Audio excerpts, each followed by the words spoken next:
Bienvenidos a iLíderes por 25, el podcast que reúne las voces de quienes dieron vida a nuestro ecosistema hace 25 años, cuyos relatos documentan los hitos que han marcado la evolución del comercio electrónico al digital commerce. Ponte cómodo, estás por escuchar un testimonio único que define a nuestra industria. Bueno, estamos con Dimas para Ecosistema por 25. Primero, gracias, Dimas. La verdad que gracias a ti. Tu tiempo, yo sé que vale mucho. Pero básicamente lo que veníamos hablando era eso de qué pasó, por qué en estos 25 años el retail no tuvo esa capacidad de incorporar la transformación digital si queremos, en la medida que tenía que haberlo incorporado, que para mí tuvo una visión tardía, porque pesaba el 2% y tenían que agarrarse el 98%, y lo dejó como un océano blanco, un océano azul para los otros. Y así Amazon hizo lo que quiso y otros jugadores hicieron lo que quisieron. Pero ¿cuál fue tu visión? ¿Y qué momentos de esos 25 años son los momentos más importantes? A ver, yo creo que el problema es, como siempre, el éxito. El éxito es muy malo. Sí.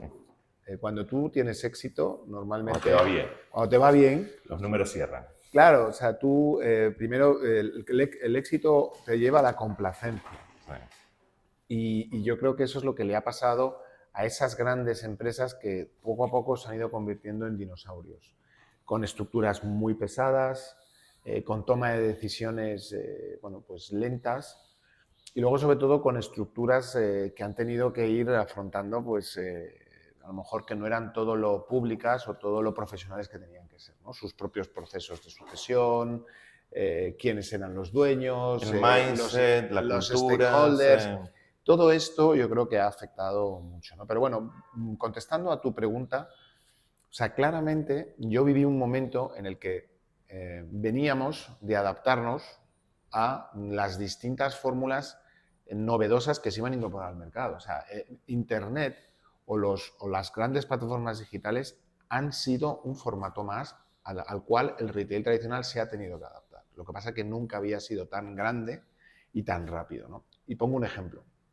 Ustedes crearon, yo siempre digo, crearon el supermercadismo, el retail, crearon los centros comerciales y cambiaron la forma de consumir del consumidor. Claro, o sea, al final... Ustedes sí fueron disruptivos. Bueno, de alguna manera el retail, ¿cómo empieza? Empieza con el pequeño comercio, ¿no? Las grandes ciudades empiezan a desarrollarse y alrededor de los núcleos urbanísticos aparece el comercio de barrio, ¿no? El comercio de las pequeñas tiendas. Y ese es el comercio original. El primer formato que agrega, digamos, en dimensión son los grandes almacenes. Que de hecho se habla de que el primer gran almacén se habla de él en el siglo XIX. O sea, al final son muy, muy antiguos, ¿no? ¿El gran almacén qué hace? El gran almacén lo que hace es que agrega distintas marcas o tiendas y las mete en un edificio que en su momento, lógicamente, crece en altura, porque dentro de las ciudades el espacio pues no era ilimitado, ¿no? Entonces... Y aparte, concentrar todo en un solo lugar facilitaba la experiencia del consumidor. Totalmente. ¿No? Y ahí es donde surgen los Liverpool en México, los Falabella en Chile, los Corte Inglés en España, los Macy's, Bloomingdale's, sí, Selfridges. Por eso, Selfridges es la cuna, dicen que es el creador del retail moderno. Bueno, ¿no? Porque hay una historia muy bonita con Mr. Selfridges. Sí, sí. Hay una historia preciosa que daría para 20 entrevistas, que es hablar solamente de los grandes almacenes. Pero no me quiero detener ahí. O sea, al final, el gran almacén tuvo una posición privilegiada y fue el primero. A medida que fue evolucionando las clases medias y se fue diversificando todo mucho más, empiezan a aparecer formatos y el primer formato que aparece es el hipermercado. Sí. En este caso, en Europa, pues muy, digamos, empujado por los franceses, por los Carrefour, Auchan y compañía. En Estados Unidos, por el gran gigante llamado Walmart, ¿no? ¿Qué es lo que hace? Pues ya no es una cuestión de estar en el centro de la ciudad, sino que obviamente esa expansión de la clase media se sitúa en las afueras de las ciudades. Y ahí es donde el gran almacén tiene que afrontar por primera vez cómo compite con ese nuevo formato. Pero al final se adapta y coge su sitio. Después aparecen los centros comerciales. ¿El centro comercial qué es? Es un gran almacén, pero a las afueras, donde el formato ya cambia. Ya no es en altura, se hace obviamente con mucho más grande, aparece el factor del ocio, el ocio como un elemento agregador de experiencias más allá de ir a comprar, Y el negocio, no sé si estás de acuerdo, pero el negocio del metro cuadrado, el negocio detrás del negocio, que era el metro cuadrado, que era el mismo retail que decía, bueno, yo traigo al supermercado, traigo a la recurrencia. Claro, ahí aparece el real estate. Sí, el real estate, ¿qué es lo que pasaba? Los grandes almacenes eran dueños de su real estate porque eran historias de haber sido dueños, de haber ocupado esas posiciones. Y monetizar, porque están monetizando. Y monetizado, claramente. Sí. De hecho, hay muchos grandes almacenes, lo tengo que decir así, que hoy en día siguen vivos por su real estate. Sí. Si no, estarían acabados, ¿no? Han aguantado porque eran dueños de sus propios espacios. Los centros comerciales crecen de una manera vertiginosa porque efectivamente ahí hay un business que aparece que son los propios, el mundo del real estate, que ve un vertical de negocio en el que ya se empiezan a crear los grandes malls, los parques de medianas y hay un desarrollo brutal. A eso también se tuvo que adaptar los distintos formatos. Y el modelo de SaaS Retail, que es decir, bueno, que yo me río porque nosotros copiamos un poco ese modelo de decir, bueno, te doy el tráfico y te cobro por todo lo que facturas. Un negocio que fue espectacular, ¿no? Espectacular, pero se trunca. Sí, se trunca. No es sustentable. ¿Por qué? Porque aparece, y aquí viene el gran tema, aparece el mundo digital. Sí. Bueno, antes, perdón, hay otro fenómeno que son los especialistas, que este es otro formato que hoy en día sigue siendo el gran ganador, que son que estos centros comerciales, aparte de tener sus anchors, ¿no? Que son los hipermercados, aparecen los especialistas en cada una de las categorías, ¿no? Y aparece Inditex en moda, aparece Mercadona en España en alimentación, cada país tiene el suyo, ¿eh? Aparece Decathlon en deporte, MediaMarkt. Entonces, en IKEA, en cada una de las categorías aparece un category killer que lo que hace es que, a base de ser muy eficiente en su operación y dedicarse solo a una categoría, consigue un modelo de fabrico mi propia mercancía y bajo precio. Que ya no habla de segmentación, no habla de AIDA, ¿viste? El concepto sale de los modelos tradicionales para ir a una clusterización y a ir a un público distinto con una propuesta y empieza a hablarse de experiencia del consumidor, porque no podías en un mismo centro comercial tener la misma experiencia para todos. Totalmente, y sobre todo son especialistas. O sea, al final, es decir, yo soy el mejor en esto. Punto. No me dedico a otras categorías. Yo soy el que me dedico a supermercado, voy a ser el mejor. ¿Y cómo lo hacen todo? Fabricación. Sí, una Melier, si querés. Claro, aquí hay como dos mundos, que es el multimarca, es decir, cuando yo soy un distribuidor de marcas de terceros, o lo que hago es que fabrico mi propio producto. Y ahí es donde viene Asia como fábrica del mundo y todo este boom que ha supuesto. Y hoy en día, pues, y claro, las clases medias, lógicamente, cuando se ha ido apretando tanto la economía, han ido al que le daba el mejor precio. El ejemplo más claro lo tienes con Primark. Pero, pregunta. ¿Es precio o es experiencia? Son las dos, pero el primer tema es precio. Precio, claramente. Mira, Primark, un retailer al que hay que admirar, irlandés, donde UK es su primer mercado, pero España es su segundo mercado. Primark lleva este modelo al extremo, porque ellos compran mercancía al peso. O sea, al peso no, en volumen. Ellos lo que hacen es consigo márgenes más altos comprando volumen, pero mi mercancía entra en las tiendas y tiene que salir, ¿no? Entonces, viste que acá hicimos un montón de gráficos, ¿no? En la previa, que los muestro para que vean que hacemos algunos, estuvimos trabajando un poco, pero hay un concepto que yo hoy estoy, no sé si es la edad, ¿no? Sí. Y uno se vuelve o más detallista o más minimalista, ¿no? Y yo ya llegué a la conclusión que no es precio solamente. Depende al público, el buyer persona, ¿no? Depende del buyer persona. Y después me di cuenta porque vos vas a Amazon y vas a otros jugadores y no son los ganadores en precio.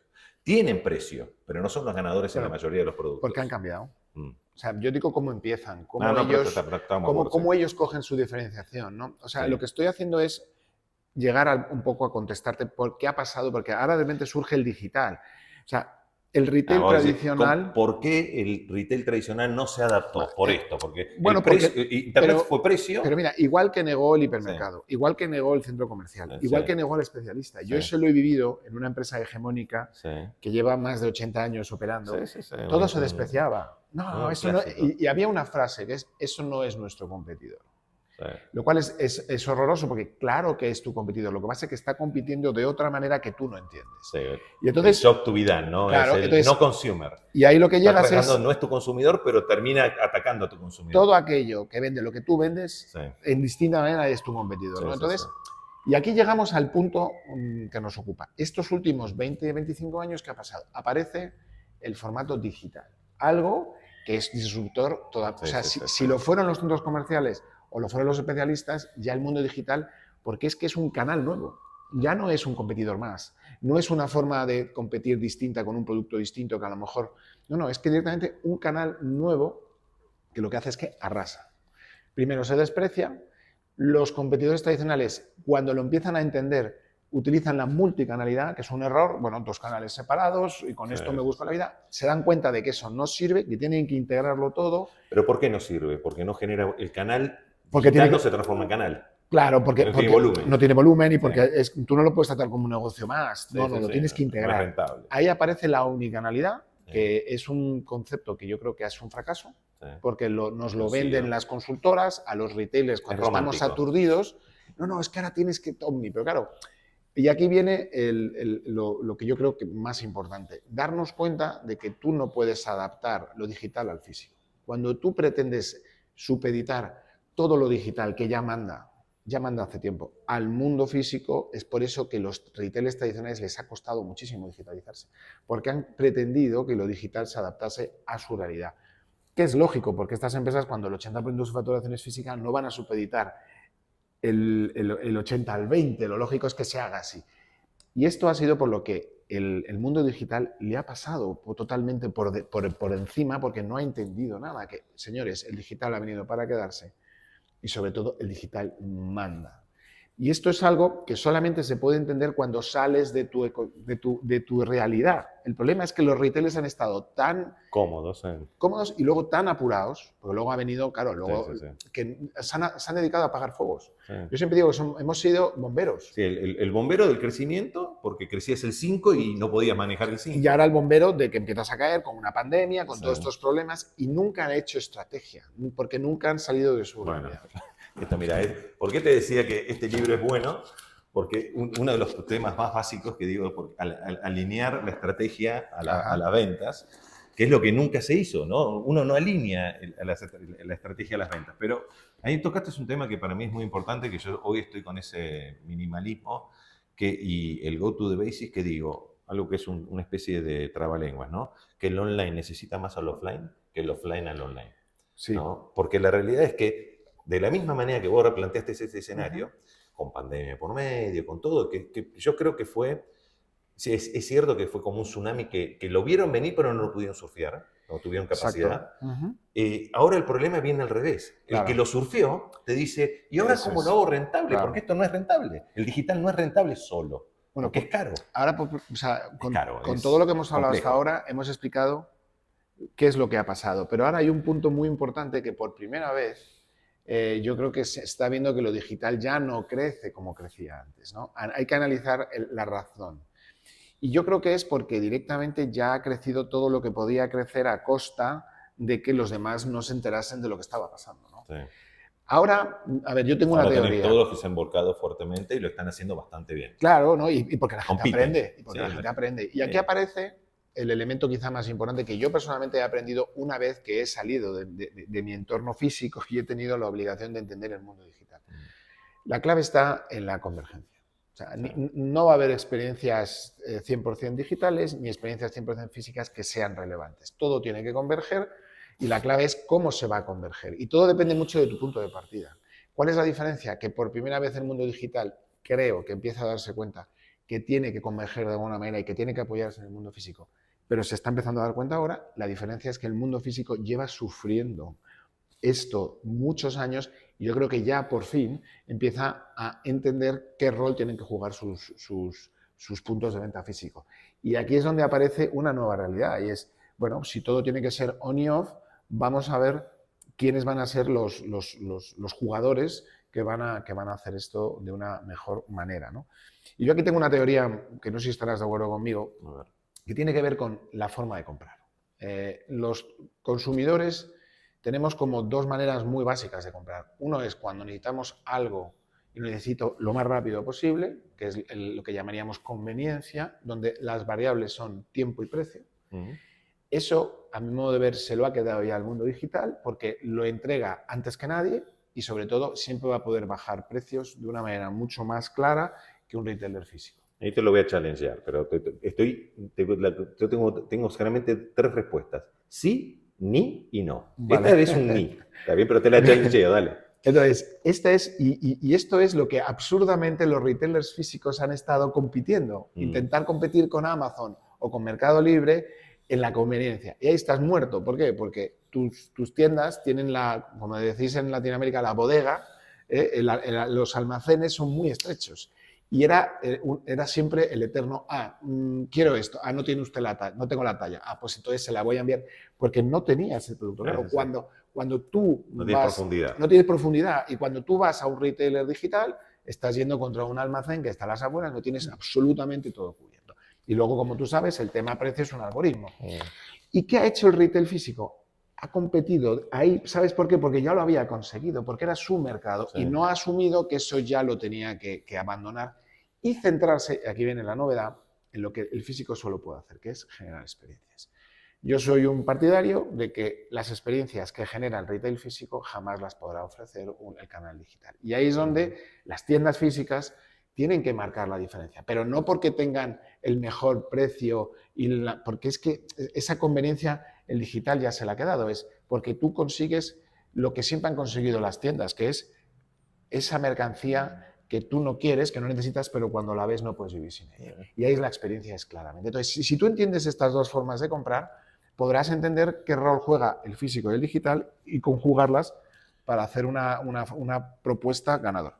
Yo coincido en el tema de que, primero, y de ahí te voy a tirar el challenge del otro lado.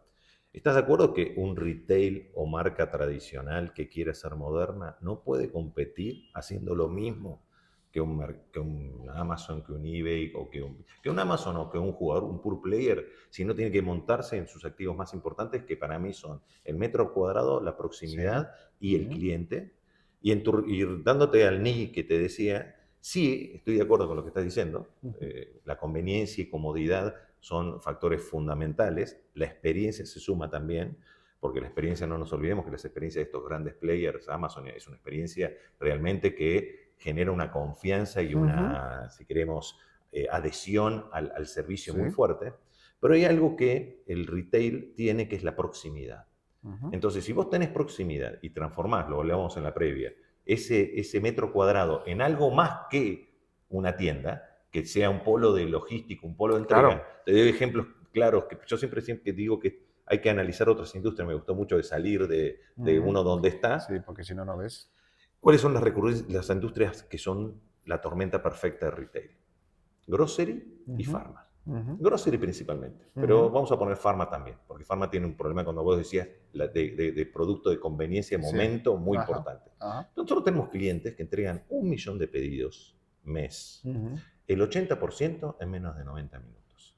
Y tiene 1.800 tiendas. ¿Por qué puede entregar en menos de 90 minutos? Porque tiene 1.800 tiendas. Claro. Si vos lográs, algo lo hablamos en la previa que era fundamental, que es el SKU. Si yo tengo control del SKU, trazabilidad total, y puedo decirte, mira, este SKU que no lo tengo acá, lo tengo en la tienda X, o lo tengo en el seller X, pero lo vas a tener en 90 minutos, o lo vas a tener, porque hay muchos casos que es, yo siempre digo un 80-20, porque ya no es un tema de hablar de segmentación o de un buyer persona que es un buyer persona estático. Es un buyer persona dinámico. Ese buyer persona muda según el momento donde está, en el journey que está. Y lo que quiere muchas veces, yo te diría que más del 90% de las veces, no es velocidad en tiempo, velocidad de entrega. Lo que quiere es certidumbre. Porque tiene muchas veces que necesita el remedio en el momento, pero muchas veces lo que necesita es el producto y tener certidumbre que lo va a recibir mañana, pasado, va a poder ir a retirar. Lo que muy divertido es, nosotros tenemos más de 4.000 clientes y la mayoría que son con tasas de penetración del 20-30%, el pick-up store está arriba del 60%. Sí, sí. Y vos decís, pero esto va contra natura, compran online y van a retirar a la tienda física. Porque quieren tocarlo. No porque quieren tocarlo, porque con conveniencia, por un tema de conveniencia. O porque le pilla cerca de cuando va... Porque tienen más confianza en tener el producto en la mano. Claro, es que ahí hay un elemento que yo creo que es clave, que es el factor humano. Sí. Sí, sí, O sea, yo lo que son creo personas, que son sí. personas. Por ejemplo, y tú estarás de acuerdo conmigo Sí, que, por ejemplo, el loyalty de verdad sí, se consigue en físico. sí. Es muy difícil, por mucho que tengas una experiencia digital, número uno, que tú tengas clientes fieles de verdad solo en digital. Yo te voy a agregar ahí por ahí, déjame que sea provocador, ¿no? Porque me gusta este ping-pong. Lo tenemos que hacer más seguido, estaría Sí. divertido. El ping-pong para mí se logra en físico, pero no es solamente la tienda. ¿Qué quiero decir con eso?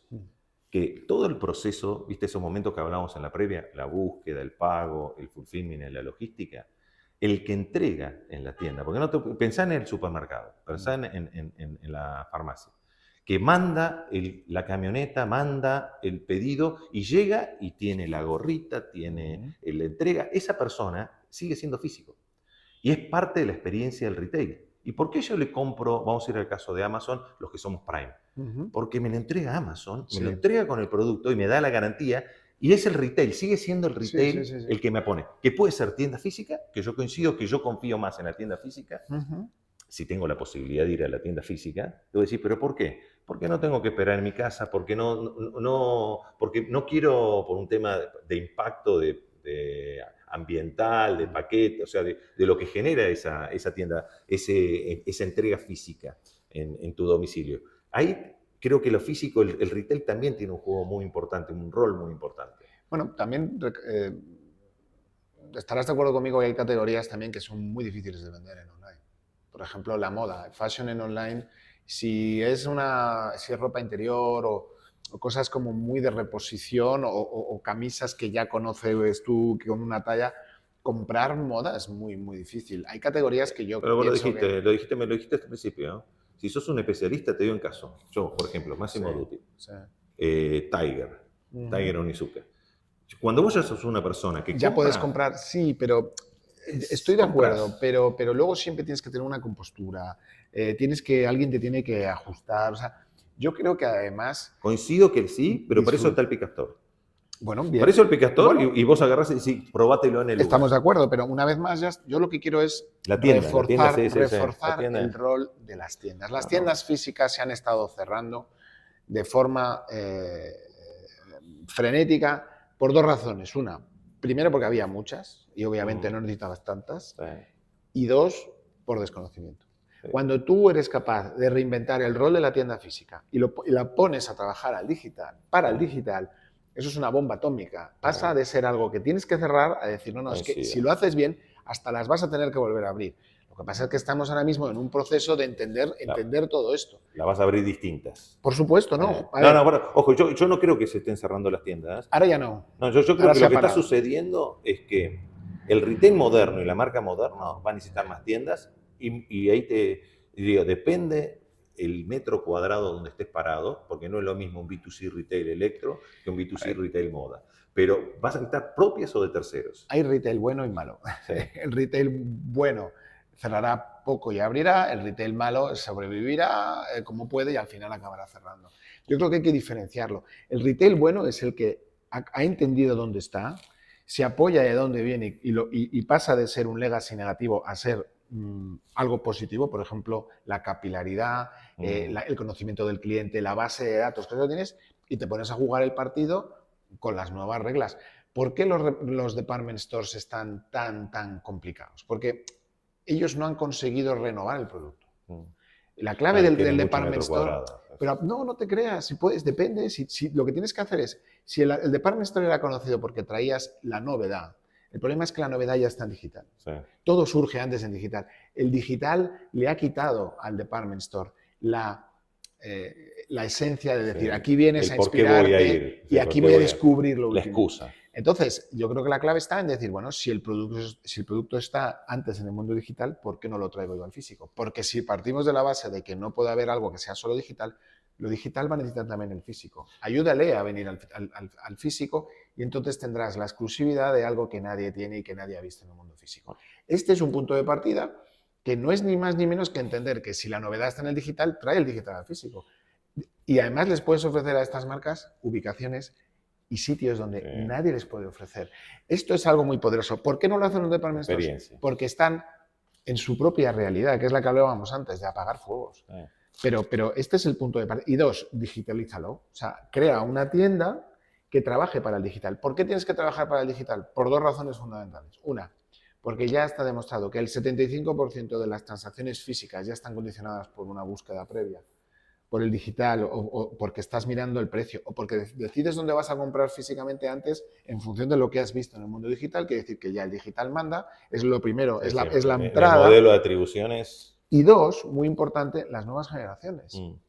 Los nativos digitales no entienden nada que no esté primero en el mundo digital. Conclusión, si tú no haces esto, te vas a perder a todas las nuevas generaciones. La gente piensa que los nativos digitales son chavales de 15 años. No, que estamos hablando de 30 años. Estamos hablando de los matrimonios y las familias que se están conformando ahora mismo.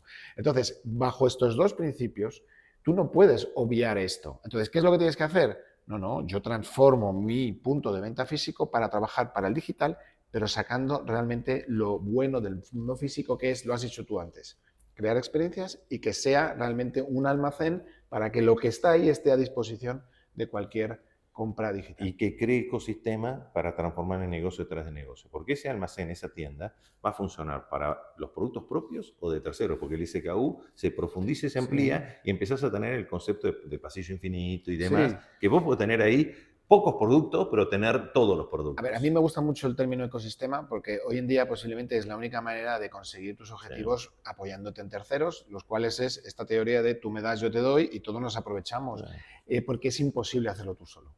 Y es donde tienes que crear eso. Pero tienes que saber muy bien en qué momento tú necesitas algo y creas valor para un tercero para que juntos pues, nos apoyemos y hagamos esto. Última pregunta que te quería hacer, y después te cuento ahora lo de los cascos. Porque estos cascos tienen una historia larga. Si tenés que poner en la mesa retailers y marcas que lo están haciendo bien, y no me podés hablar de Inditex, ¿a quién pondrías en la mesa en Europa o fuera de Europa? Bien, a ver, retailers físicos... Que hagas un benchmark, que vos digas... Sí, a ver, bueno... Yo te dije Argos por modelo, ¿no? Sí, a ver, yo creo que tendríamos que diferenciar, pero... A ver, yo sí que creo que hay retailers tradicionales que se han conseguido digitalizar mejor, que son claramente los que tienen ahora mismo una posición de ventaja, ¿vale? No puedo hablar de Inditex, ¿vale? Pero este es un caso claro en el que, porque primero, son empresas donde los SKU son pocas. Sí. O sea, son empresas sencillas, donde las tiendas no exceden, no son especialmente grandes, entonces tener eso totalmente digitalizado es más fácil. Exacto. Y esto es clave, porque tú sabes que detrás de una tienda que sea un almacén para una operación digital, tienes que tener un inventario permanente.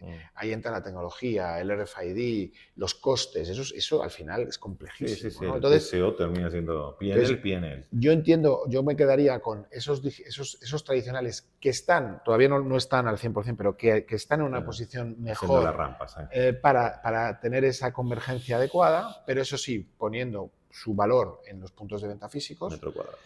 Y yo, por ejemplo, pues Walmart en Estados Unidos, Sí. No lo conozco al 100%, porque yo no es un mercado... En el cual... Target, yo te diría que mira Target. Bueno, pues posiblemente los dos, porque han entendido también muy bien esa... Magazine Luiza en Brasil. Por ejemplo, te lo iba a mencionar. O sea, hay casos concretos.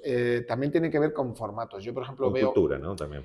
Veo a los department stores en peligro, porque veo que además se están quedando ya como el real estate como único sentido y claramente tienen que hacer otras cosas. Los centros comerciales también los veo con problemas porque no están digitalizados y el problema es que el centro comercial está basado en un negocio de real estate.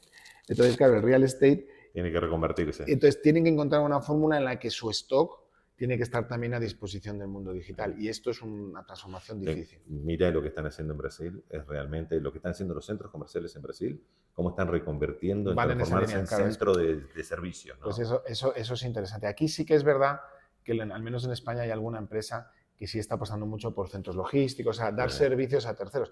Pero es verdad que la propia esencia del negocio de alquilar espacios es difícil cuando lo digital no lo puedes encajar por ningún lado, ¿no? Entonces, tengo casos de ese tipo. Y luego, pure players. Pues ahora mismo los pure players me interesan mucho los pure players que están empezando a buscar touch points con el mundo físico, ¿no? Esos no son muchos, creo que sí que tengo totalmente reconocido que las marcas digitales, las marcas que han nacido en el mundo digital, ya todas quieren ir a físico. O sea, esto es algo que puedo afirmar. No conozco una sola marca digital que, llegado a un momento en el que alcanza un cierto porcentaje de cuota de mercado, tiene que ir a físico.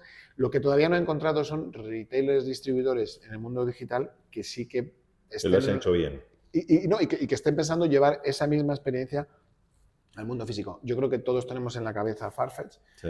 Farfetch ha sido sí, pero tuvo una experiencia. Un ejemplo para todos, pero ahora algo pasa, ¿no? Y parece ser que efectivamente a lo mejor le faltó haber tenido ese touch point, ese punto de venta físico que hubiera añadido algo más, ¿no? Pero por eso digo que estamos en un momento muy bonito. Yo me gusta llamarlo renacimiento, todo lo contrario a lo que la gente piensa. Si se sabe aprovechar esto que estamos diciendo aquí, hay unas oportunidades inmensas. Sí. Y creo que ahí sí, un modelo para mirar, que hay que ver cómo lo reconvierte, que es un boliviano el que lo está liderando, lideró la operación de SoftBank y ahora está manejando todo lo que es Shein. Lo que está haciendo en México realmente es muy interesante porque está haciendo eso que vos estás diciendo, empezar a poner el pie en el físico, manejando ya todos los activos del digital y aprovechando los activos del digital para impactar en el físico. Algo que Amazon con la compra de Whole Foods y demás intenta hacer, porque tiene que resolver lo que hablábamos antes, el fulfillment y la logística. Claro. Alguien la tiene que pagar. Claro. Y en el P&L no cierra, porque si no tenés el ecosistema de Amazon, los números de Amazon estarían desastrosos.